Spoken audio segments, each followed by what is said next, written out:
Page 110, the E major scale in chords. The key of E major has 4 sharps. So the first sharp is always an F sharp. This is the order the sharps are in the key signature. First sharp's an F sharp. Second one is always a C sharp. The third one is always a G sharp. And the fourth one is always a D sharp. In that order. We're using all the sharps except one. We've got one left, the A sharp. We'll get that later probably. And that's E major. So you're using 4 black keys. So E major has these notes. Start out with E to E, and then you add the F sharp, C sharp, G sharp, D sharp.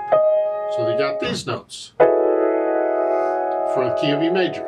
It follows the same whole, whole, half pattern.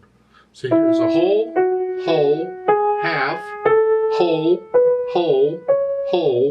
half of any major scale. They all work the same way. And I find E major is actually more comfortable to play because the black notes and where they are and the black, it just fits very nicely.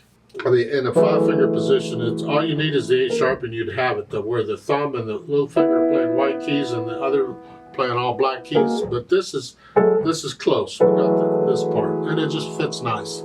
Make sure you do the scale. I got a scale video on E major. Do everything I explain in there. The trill and the accents and those are really the important parts when you're first working this out. And while you're at it, they'll get to it eventually. You just well do the relative minor. Well, it's the minor key with 4 sharps in it is C sharp minor here. Ooh, C sharp minor, that sounds good. Yeah, it sort of is, but go ahead and do it too. I like to present it as I did in the scale video, but we'll go through what they've got here anyway, because they've got it here. Huh? So we know the notes in the scale. Hope. The primary chords, the 1, 4, and the 5, 7. You can figure it out. Same as it. The 1 chord is here. The 4 chord, 1, 2, 3, 4. An A chord here. Except we're going to put the E on the bottom. So we'll go here to here. However you figure it, I don't care. Here. And then the 5, 7 chord, 1, 2, 3, 4, 5. Using the notes in the A major scale. So we're here. D sharp, there's a D sharp and F sharp. That's the 5 chord. And we add the 7th because it's an A natural in E major. We're using the notes in the E major scale. Remember that? So that's the 5, 7 chord is an E7 chord. Now generally we rearrange it because it's here. You go down a half step and use the top 2 notes. So 1, 4, 5, 7, and those are the primary chords in the key of E major. You'll get them over time. You don't have to absolutely drill them in right now. Just be aware of what they are, sort of what they sound like, and be prepared. You're going to get them in the music.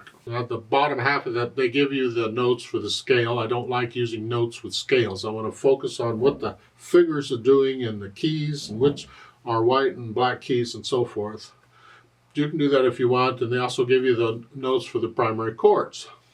I'm not doing a play with me on this. You can do this on your own. I use the pedal for the chords, that's fine. I'll leave that up to you. Let me know if you have any questions, but I'm sure the next few pieces we're going to be doing are all going to be in E major. Forgot to point out in the chords, I did the 1, 4, and the 5, 7 chords. Remember the names. We have the tonic. 1 is the tonic chord. The 4 is the subdominant. And the 5 is the dominant, because subdominant is 1, 4, 5. And the 7th, 5, 7 would be the dominant 7th. You're liable to run across those names or the numbers or whatever if you happen to be reading or listening to somebody talk or whatever. You might run across them, and this way you might have a chance of understanding what they're saying.